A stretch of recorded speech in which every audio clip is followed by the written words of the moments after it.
Gabon, oraingoan hitz egingo dizuet pixkat gorpuak behilatzeaz. Azkenengo denboraldian agertu izan da nola orka batek bere kumearen gorpua migrazioan bultzatzen zuen, tximino edo txinpantze ama batek nola bere kume, hildako kumea nola garraiatzen zuen eta nola bizitza egiten zuen berarekin. Eta azkenengo astetan Britainia Handiko ama batek bere hildako haurra etxera eraman du 10 egunez eta gorpua behilatzen edo berarekin elkarbizitzen egon da. Hori dela eta batek baino gehiago galdetu didazue zer iruditzen zaidan. Bueno, nire iritzi laburra, ze bestela beti luzatzen naiz bideotan eta ez da komenigarria. Lehenengoa, aukera ematea gorpua behilatzeko. Beti aberasgarri izango da, aukera hori egotea. Ez da zerbait inoren kontra dijoana, beraz, aukera izatea beti ona da eta aukera hori izateak ez zaitu behartzen behilatu behar izatera. Ikerketek diote,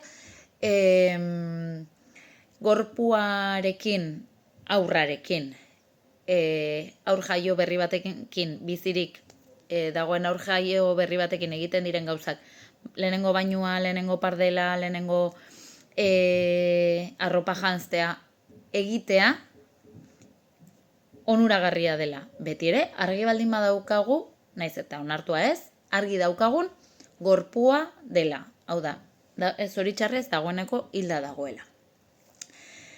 Bestalde, nik nire senak ze esaten didan, nire esperientzietatik, nire barrenak ze esaten didan, eta nire formakuntzatik. Niretzat 10 egun behar bada luzegi da. Egia da ez naizela terapeuta, eta beraz,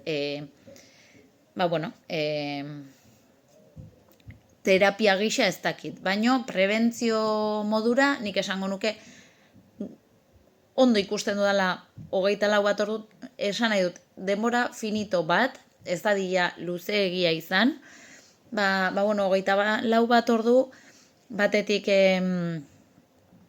etxera joateko aukerarekin, nahi duenarentzat. Etxera joatea zergatik hilda jaio edo jaiota berehala hiltzen diren aurrak ez dira existitzen. Ez baldin baditugu aurkezten askotan, ezta? Kostatzen da. Orduan, erreal egiteko aur hori zergatik ez eman aukera gainera senidei agurtzeko, anaia arrebei, aitona monei, izeba osabei, zergatik ez eman aukera aur hori ezagutzeko, aur hori agurtzeko.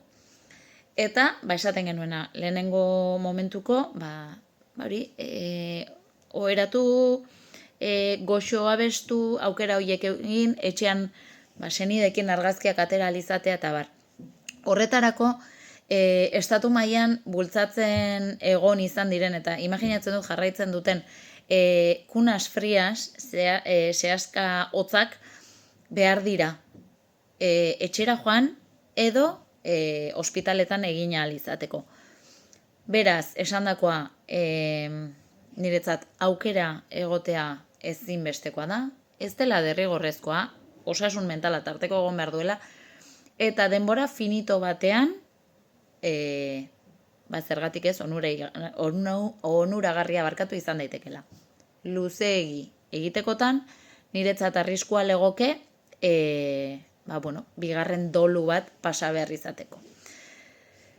Beraz, ez dago erantzun zuzen bakarra, baino horixe da, nire ikuspegia. Espero dute interesgarria izatea, eta nahi baldin baduzue, komentatu zer iruditzen zaizuen, edo ze bizipen izan dituzen. Bizipena izan baldin baduzue, besarrekada estu bat, eta entzuten zaituztegu. Ondo segi.